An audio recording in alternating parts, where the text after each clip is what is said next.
Alors l'innovation thérapeutique dans les Mickey, elle est permanente, elle est constante. Et d'une année sur l'autre, c'est incroyable les progrès qu'on fait.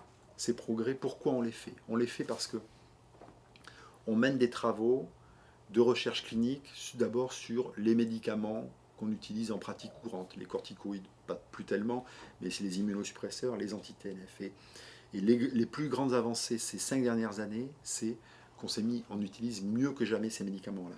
Mieux, parce qu'on les utilise à bon escient, plus tôt, et on connaît mieux les effets indésirables de ces traitements-là. Donc on surveille mieux les patients.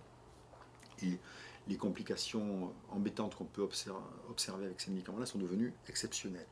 Mais elles sont quand même, je ne vais pas dire qu'elles n'existent pas. Ça c'est la recherche clinique. Alors cette recherche clinique, ça peut être simplement la recherche clinique un petit peu académique, c'est-à-dire qu'on va essayer de se poser une question simple. Alors je vous donne les questions d'actualité qu'on se pose au jeu tête, c'est est-ce que le méthotrexate, ça marche dans la RCH?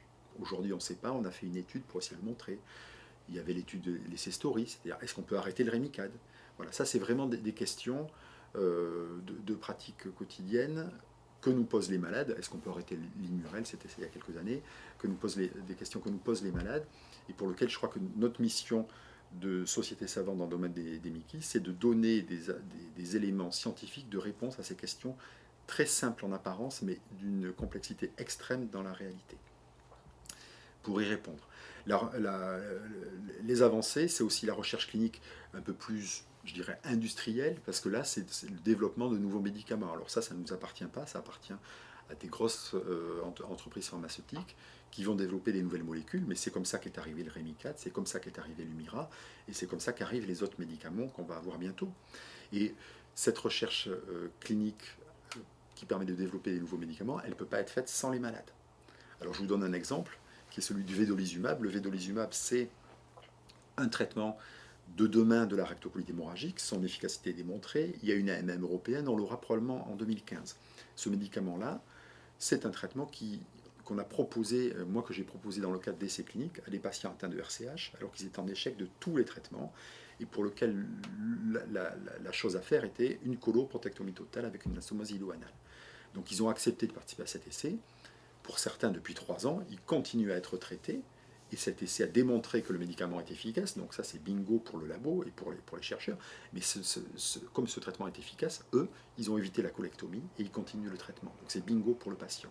Donc la recherche clinique, je crois que dans la réalité des faits, ça doit être dans le cas précis d'un patient pour lui rendre service à lui et dans le cas plus général pour rendre service à la communauté des malades pour pouvoir avoir des nouveaux traitements plus tard. Donc moi j'y vois un intérêt double et c'est comme ça que je présente les choses aux malades. C'est pour vous et c'est pour les autres qui viendront après. Alors comment en fait un patient qui est dans une situation d'impasse thérapeutique va arriver jusqu'à la proposition d'un essai thérapeutique qui pourrait le traiter efficacement alors qu'il n'y a en apparence plus rien à faire. Mais ça c'est vraiment le prototype du réseau. Donc moi, mes collègues dans la région vont vont me contacter en me disant, voilà, j'ai un patient et je ne sais plus quoi faire, est-ce que tu aurais quelque chose à lui proposer? Et c'est comme ça, donc ça veut dire que le gastro-entérologue qui s'occupe de ce malade parfois depuis plusieurs années, va accepter de quitter son malade, de l'envoyer ailleurs, dans un centre expert où on a un accès à la recherche clinique et à de nouveaux produits que lui ne peut pas proposer. Il accepte ça. Le malade accepte de quitter son gastro-entérologue avec qui il a une relation parfois depuis longtemps pour rentrer dans une nouvelle aventure qui peut être l'aventure de l'essai thérapeutique. Alors après, ça n'empêche pas que cette relation entre le gastro-entérologue initial et le malade continue, mais essentiellement les malades vont être pris en charge ailleurs. Mais je crois que ça marche, ça c'est vrai dans le réseau, il fonctionne dans tous les sens, c'est-à-dire que les gastro-entérologues classiques vont adresser leurs malades à un centre expert quand ils sont en situation difficile, mais quand le malade va mieux et que le cap difficile est passé, le centre expert renvoie le malade, et moi c'est ce que je fais, puisqu'on est tous très occupés et qu'on est là pour répondre à des situations qui sont difficiles, à partir de quoi on peut renvoyer le malade chez son gastro-entérologue habituel.